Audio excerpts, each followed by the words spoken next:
did she receive or not? Nagpunta po sila sa bahay ni Senator Loren. Pumasok si Zaldi, pero walang maleta ang ipinasok. Yun nga po ang recollection nila. Bumaba si Boss Saldi, bumukas na rin yung gate. Sa supposedly bahay po ni Senator Loren. Oo, yun ang... Hindi po nila nakita si Senator Loren. Hindi po. Actually, nakita ba nila na tumanggap ng malebas si Senator Mark? Hindi, sabi nga nila, hindi nila nakita si Senator Mark, pero naipasok nila yung pera sa compound, no? Sa loob. Saan address? Sa bahay niya. Noong in-interview ako nila Edwin Gao, sometime first week of March yan. So pinatawag ko sila lahat, no? Sabi ko, klaruhin nga natin ito. Bakit nyo nasabing Congresswoman Laila de Lima? So in-explain nila. At dahil hindi ako nakontento, pwede bang isa-isahin natin ang bawat pangalan na binanggit ninyo?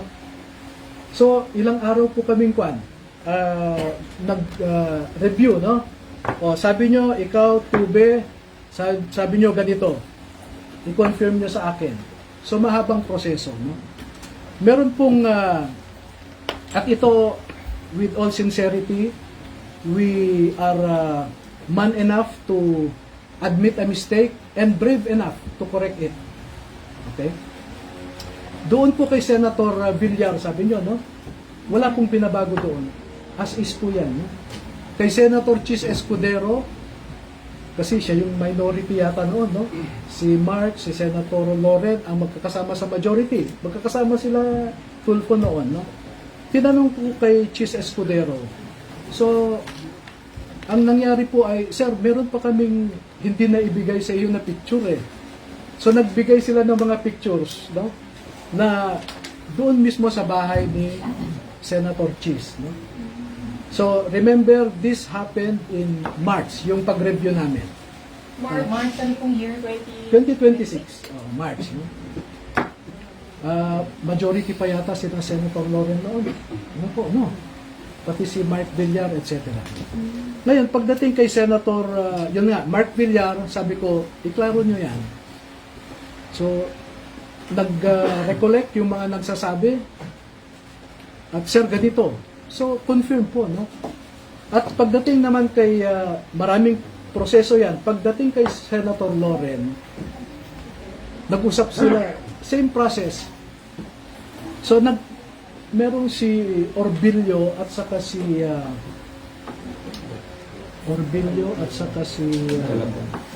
Galapon, no? Sabi nila, Sir,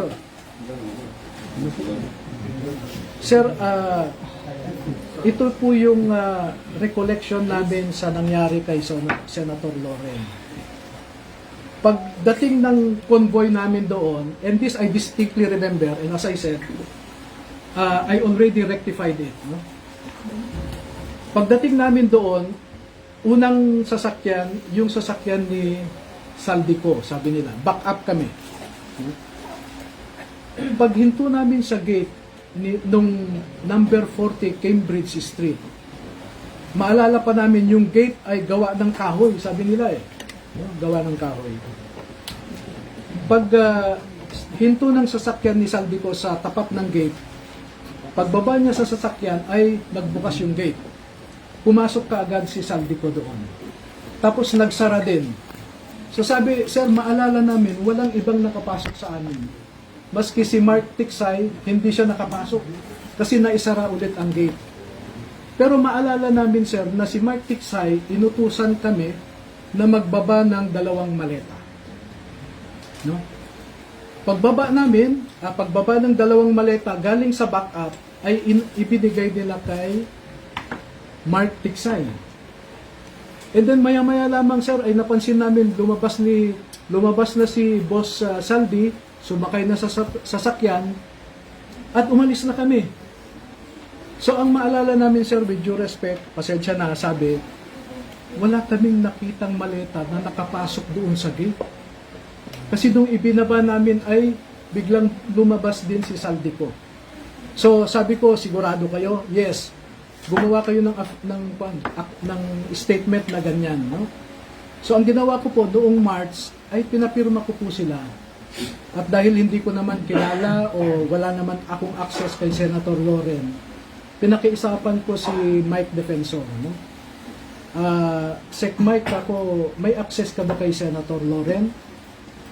Bakit? Sabi niya, ganito yung sinasabi ng dalawang sundalo. Ibinigay ko po sa kanya yung sinabi ng dalawang sundalo. Sabi ko, inaamin nila pagkakamali nila. Kung gusto ni Senator Loren na kasuhan yung dalawa, ibinibigay ko ang ebidensya. Pwede niyang kasuhan ng perjury yung dalawa kung gusto niya. Pero as I said, we are man enough to admit a mistake and brave enough to rectify it. Okay? Second po, na gusto kong i-emphasize sa inyo, yung napangalanan sa affidavit na yan, gaya ng sabi namin sa affidavit, yon lamang ang naaalala nila noong ginawa yung affidavit na yan. In fact, marami pa pong iba Ang sabi nga sa akin, Sir, pwede mo ba kaming isama sa Senado at saka sa House of Representatives para kung mag-session sila, ay mamukhaan namin kung sino yung mga nakita namin na hindi namin maalala yung mukha o ang pangalan. Bakit? Sir, kasi yung napangalanan namin dyan ay yun lamang yung mga sikat, nakikita namin sa TV, sa news, sila yung popular, sila yung palagi namin nakikita, kaya yan ang maalala namin. At yan po, nandun sa affidavit nila. Sinabi po nila yan. Sir, clarification. So, dun, nagpunta po sila sa bahay ni Senator Loren, pumasok si Zaldi, pero walang maleta ang ipinasok. Yun nga po ang recollection nila after, no, nung Kaya may March. mistake. Oo, na, Sir, naalala namin, paghinto ng sasakyan, bumaba si Boss Saldi, bumukas na rin yung gate. Sa supposedly bahay po ni Senator Loren. Oo, yun ang... Hindi po nila nakita si Senator Loren. Hindi po. Kasi po ang style nila yan, may everyday po may detail yan Kung ano yung assignment nila, kung ano yung lakad, no? So, pwede ko ngang ipakita sa inyo na sa oras na ito, pupunta si Saldi ko dito. So, may schedule sila. Bakit po ngayon lang nagkakaroon ng correction? Bakit ngayon lang po? Hindi, March po yun. March pa? After nung interview, Pinakorek nila. Pinakorek. after nung interview kay Ed Lingaw. Pero hindi pa nababago Hindi sir yung affidavit ninyo sa ombudsman kasi nandun pa rin Hindi pa namin, Senator Loren Legado sa yes, ombudsman. totoo po yan. Hindi namin. Kaya ang sabi ko nga, pakibigay ito kay Senator Loren, kapo kay Mike Defensor, para kung sa tingin niya, agrabyado siya, ito yung pag-amin ng dalawa, kapo.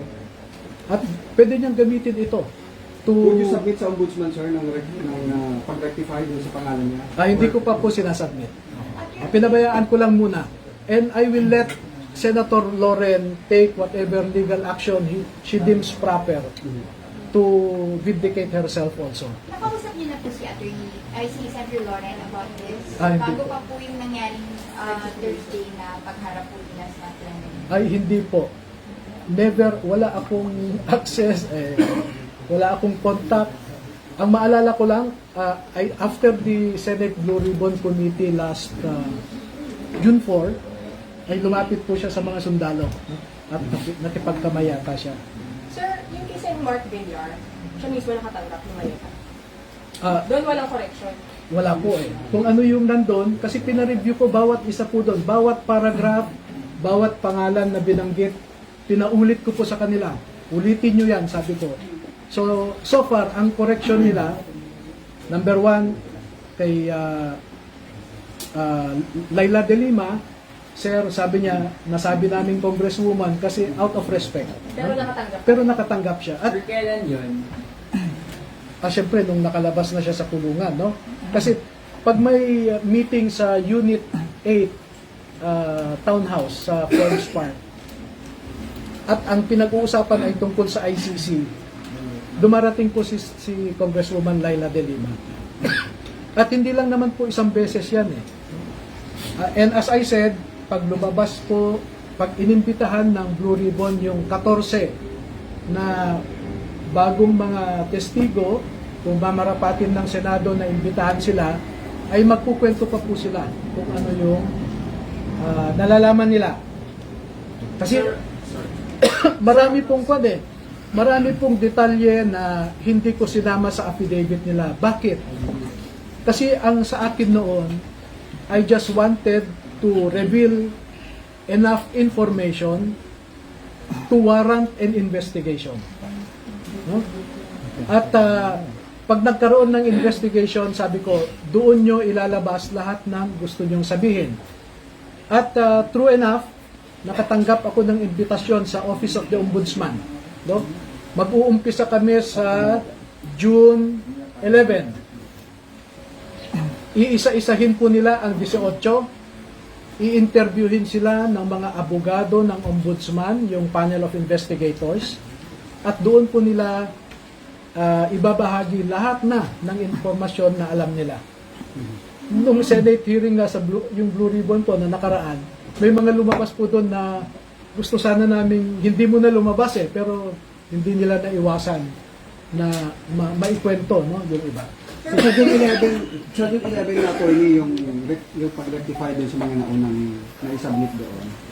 Most likely, nangyayari. Pagka tinawag po sila, kasi may schedule, no, sa June 11 in the morning si Buduan, no?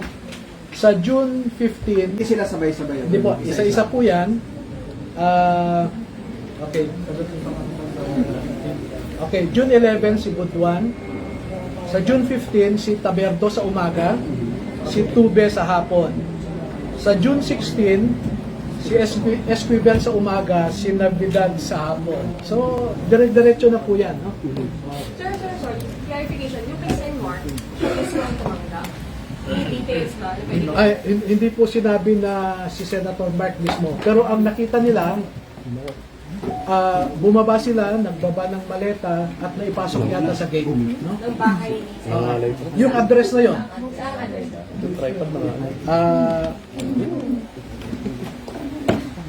Do you have time to wait for my answer? Ano lang, sige lang, sir. Attorney, nakita ba nila na tumanggap ng malebas si Senator Mark? Hindi, sabi nga nila, hindi nila nakita si Senator Mark pero naipasok nila yung pera sa compound, no? Sa loob. Isang address. Sa bahay niya. Ito po yung, Kay Senadora Loren, attorney, nakita rin ba na tumanggap siya ng maleta? hindi nila nakita. Hindi nila nakita. Pero bahay. Pero walang pumasok na maleta sa bahay ni Sir. Yun po ang naging clarification. No? Kasi parang sandali lang daw pumasok si Juan si Saldi. Pagpasok niya, naisara daw yung gate, so pati si Mark Tiksay naiwan sa labas. So hindi nila alam kung pag-alis nila ay naipasok naman eventually yung maleta. Hindi po kasi paglabas daw ni Juan, pagbukas ng gate, lumabas si Saldico, sumakay ka agad sa sasakyan. Nandun pa yung maleta. Hindi, ang sabi nila, sir, malamang malamang isinakay ni Mark Tiksay sa sasakyan ni Boss Saldi. Then pumunta na sila sa next destination. Naibigay ba kay Senadora Loren? May knowledge ba sila kung may naibigay o wala? Yun po ang salaysay nila ganito na lang, no? As I said, I actually armed Senator Loren Legarda to go after the two if she deems it proper. Sir, yung kay Sen Mark lang, sir. Sandali ha, Mark. Villar, sandali ha. Pero kung tinitingnan niyo, tanongin natin si Senator Robin. Sir, nakarating Ito po. sa inyo yung Ito na, no? Paragraph 42, letter F.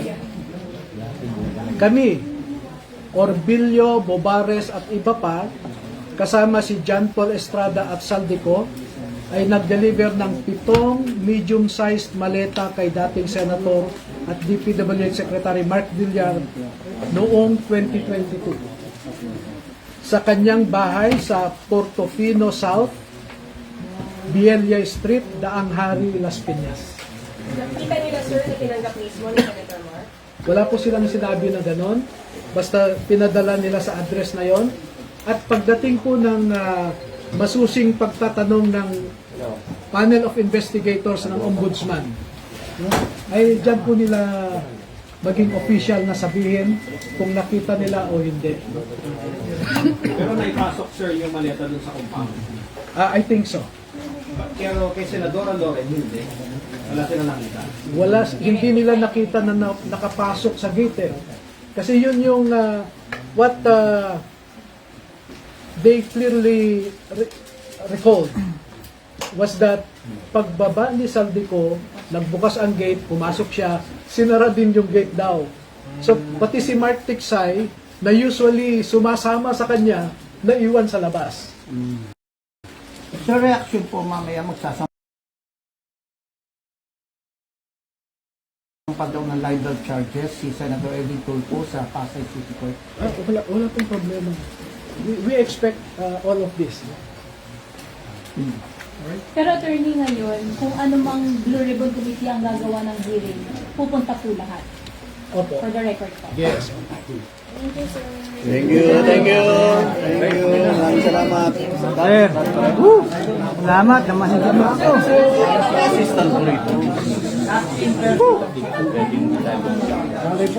Pero pwede po. Kahit mo na lang na. Kuya Edwin,